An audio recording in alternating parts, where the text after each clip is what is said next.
puppy is a puppy is a puppy. He's probably in a basket with a bunch of other puppies. Then he's a little older, and he's nothing but a bundle of longing. He doesn't even understand it. Then someone picks him up and says, I want this one. I have a bed, my very own. It's just my size. And sometimes I like to sleep alone with dreams inside my eyes. But sometimes dreams are dark and wild and creepy, and I wake and am afraid, though I don't know why. But I'm no longer sleepy, and too slowly the hours go by. So I climb on the bed, where the light of the moon is shining on your face, and I know it will be morning soon. Everybody needs a safe place. Now through the white orchard, my little dog romps, breaking the new snow with wild feet. Running here, running there, excited, hardly able to stop. He leaps, he spins, until the white snow is written upon in large, exuberant letters, a long sentence expressing the pleasures of the body in this world. Oh, I could not have said it better myself. Said Bear, I know I'm supposed to keep my eye on you, but it's difficult the way you lag behind and keep talking to people. Well, how can you be keeping your eye on me when you're half a mile ahead? True, said Bear, but I'm thinking of you all the time. I had to go away for a few days, so I called the kennel and made an appointment. I guess Bear overheard the conversation. Love and company, said Bear, are the adornments that change everything. I know they'll be nice to me, but I'll be sad, sad, sad. And pitifully he wrung his paws. I canceled the trip. I was born in a junkyard, not even on a bundle of rags or the seat of an old wrecked car, but the dust below. But when my eyes opened, I could crawl to the edge and see the moving grass and the trees, and this I began to dream on, though the worms were eating me. And at night, through the twist of metal, I could see a single star, one, not even two. Its light was a thing of wonder, and I learned something precious that would also be good for you. Though the worms kept biting and pinching, I fell in love with this star. I stared at it every night, that light so clear and far. Listen, a junkyard puppy learns quickly how to dream. Listen, whatever you see and love, that's where you are. I had a dog who loved flowers. Briskly she went through the fields, yet paused for the honeysuckle or the rose, her dark head and her wet nose touching the face of every one, with its petals of silk, with its fragrance rising into the air where the bees, their bodies heavy with pollen, hovered. And easily she adored every blossom, not in the serious, careful way that we choose this blossom or that blossom, the way we praise or don't praise, the way we love or don't love, but the way we long to be, that happy in the heaven of earth, that wild, that loving. What shall I do? When I pick up the broom, he leaves the room. When I fuss with kindling, he runs for the yard. Then he's back, and we hug for a long time. In his low-to-the-ground chest, I can hear his heart slowing down. Then I rub his shoulders and kiss his feet and fondle his long hound ears. Biddy, I say, don't worry. I also know the way the old life haunts the new. The dog has run off again, Benjamin, and I should start shouting his name and clapping my hands. But it has been raining all night, and the narrow creek has risen, is a tawny turbulence, is rushing along over the mossy stones, is surging forward with a sweet loopy music, and therefore I don't want to entangle it with my own voice, calling, summoning my little dog to hurry back. Look, the sunlight and the shadows are chasing each other.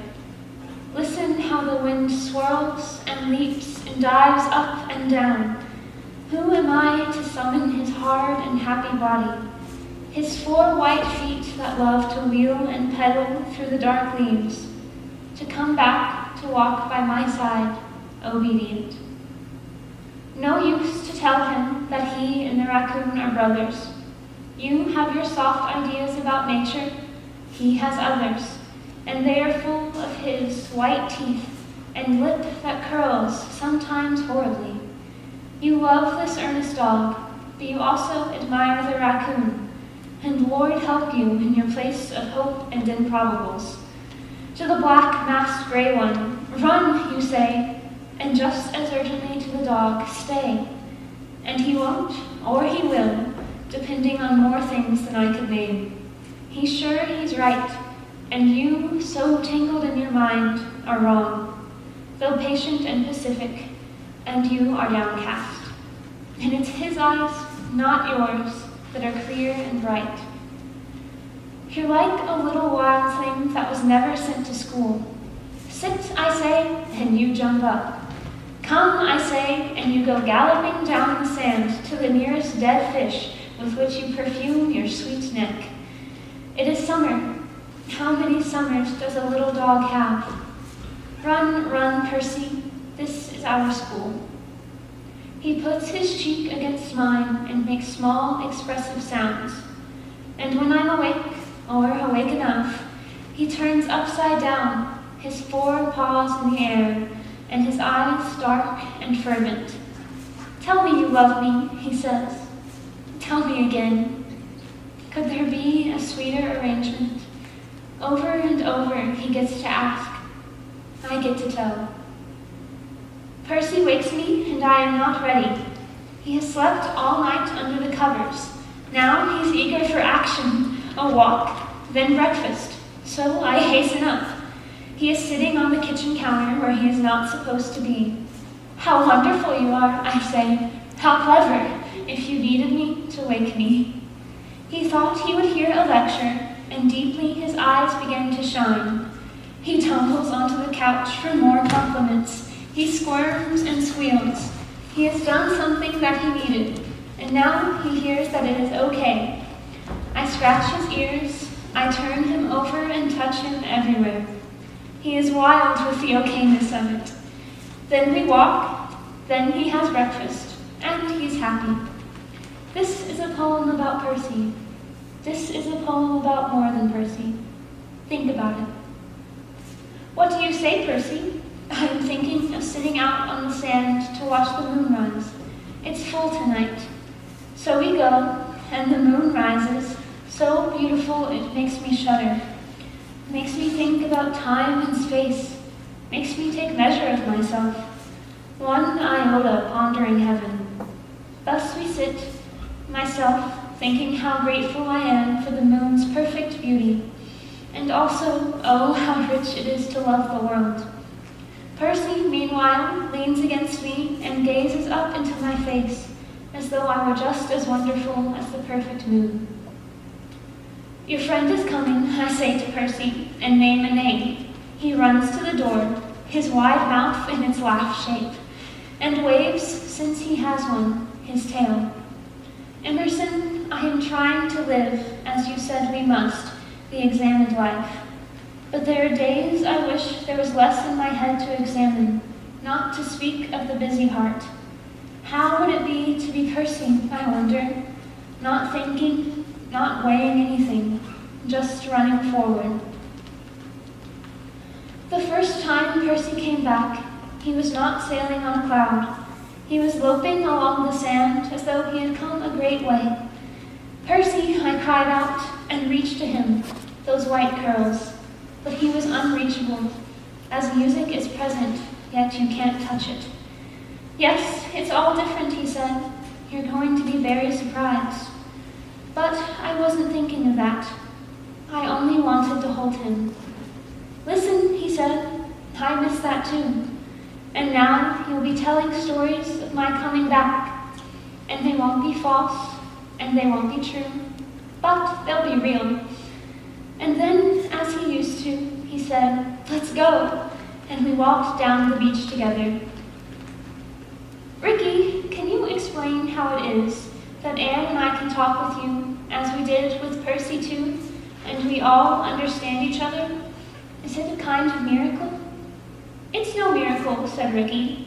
It's actually simple. When you or Anne talk, I listen. When I talk, you listen, as you did with Percy. Well, of course we listen. No, I mean really listen. Here's a story, and you don't have to visit many houses to find it. One person is talking, the other one is not really listening. Someone can look like they are, but they're actually thinking about something they want to say, or their minds are just wandering. Or they're looking at that little box people hold in their hands these days. And people get discouraged, so they quit trying. And the very quiet people, you may have noticed, are often the sad people. Ricky, you have really thought about this. So we can talk together because we really listen? And that's because, yes, because we care. Please, please, I think I haven't eaten for days. What? Ricky, you had a huge supper. My stomach doesn't remember. Oh, I think I'm fading away. Please make me breakfast, and I'll tell you something you don't know. He ate rapidly. Okay, I said, what were you going to tell me? He smiled the wicked smile. Before we came over, Anne already gave me my breakfast, he said. Be prepared. A dog is adorable and noble. A dog is a true and loving friend. A dog is also a hedonist. Ricky, why are you barking and trying to rip up the couch? Can't you settle down? It's been a long day. It sure has. First, you forgot to take me out. Then you went to the market and heaven knows where else. And my dinner was late, and our walk was short. And now you're supposed to be on the floor playing with me, but no, you're doing something else. So I thought I'd give this couch a little distress. Well, don't. Be a good boy. Honestly, what do you expect? Like you, I'm not perfect. I'm only human. Said Ricky to me one day, why is it you don't have a tail? Well, I just don't. Maybe once upon a time I had one, but not anymore. What happened? Did you have an accident? No. Things change, sometimes over time. You mean, maybe sometime I won't get a walk, I won't get dinner, I won't get hugs? That's scary, plain scary. No, it takes a really long time. In fact, some things change over time and some don't. Well, how do I know what's what? Day by day, Ricky, you find out. Has anything changed that troubles you? Actually, nothing. I like everything a lot, every day. Well, see, just keep on liking things and praying. I don't know anything about that. Yes, you do. Every time you wake up and love your life and the world, you're praying, my dear boy. I'm sure of it. Some things are unchangeably wild. Others are stolidly tame. The tiger is wild, and the coyote, and the owl. I am tame, you are tame. There are wild things that have been altered, but only into a semblance of tameness. It is no real change. But the dog lives in both worlds. Ben is devoted. He hates the door between us, is afraid of separation. But he had, for a number of years, a dog friend to whom he was also loyal. Every day, they and a few others gathered into a noisy game, and some of their games were bloody. Dog is docile and then forgets. Dog promises, then forgets. Voices call him. Wolf faces appear in dreams. He finds himself running over incredible lush or barren stretches of land, nothing any of us has ever seen. Deep in the dream, his paws twitch, his lip lifts. The dreaming dog leaps through the underbrush, enters the earth through a narrow tunnel, and is home. The dog wakes, and the disturbance in his eyes when you say his name is a recognizable cloud. How glad he is to see you, and he sneezes a little to tell you so. But the falling back, fading dream where he was almost there again, in the pure, rocky, weather-ruled beginning, where he was almost wild again and knew nothing else but that life, no other possibility. A world of trees and dogs and the white moon, the nest, the breast, the heartwarming milk, the thick-mantled ferocity at the end of the tunnel, known as father, a warrior he himself would grow to be. Dog promises and then forgets. Blame him not. The tooth glitters in the rigid mouth. The fur lifts along the spine. He lifts a leg and sprays a radiant mist over a stone, or a dead toad, or somebody's hat. He understands what is wanted, and tries again, and is good for a long time, and then forgets. And it is exceedingly short, his galloping life. Dogs die so soon. I have my stories of that grief. No doubt many of you do also. It is almost a failure of will, a failure of love, to let them grow old, or so it feels. We would do anything to keep them with us and to keep them young, the one gift we cannot give. But I want to extol not the sweetness nor the placidity of dog, but the wilderness out of which he cannot step entirely, and from which we benefit. For wilderness is our first home too, and in our wild ride into modernity, with all its concerns and problems, we need also all the good attachments to that origin that we can keep or restore. Dog is one of the messengers of that rich and still magical first world. The dog reminds us of the pleasures of the body, with its graceful physicality and the acuity and rapture of the senses, and the beauty of forest and ocean and rain and our own breath. There is not a dog that romps and runs, but we learn from him. They are a kind of poetry themselves, when they are devoted not only to us, but to the wet night, to the moon and the rabbit smell in the grass, and their own bodies leaping forward. Thunder that is still too far away for us to hear presses down on Ben's ears, and he wakes us and leans hot and chesty, first against M, then against me, and listens to our slow, warm words that mean we love him. But when the storm has passed, he is brave again and wants to go out. We open the door, and he glides away without a backward glance. It is early. In the blue and grainy air, we can just see him running along the edge of the water, into the first pink suggestion of sunrise. And we are caught by the old affinity, a joyfulness, his great and seemly pleasure in the physical world. Because of the dog's joyfulness, our own is increased. It is no small gift.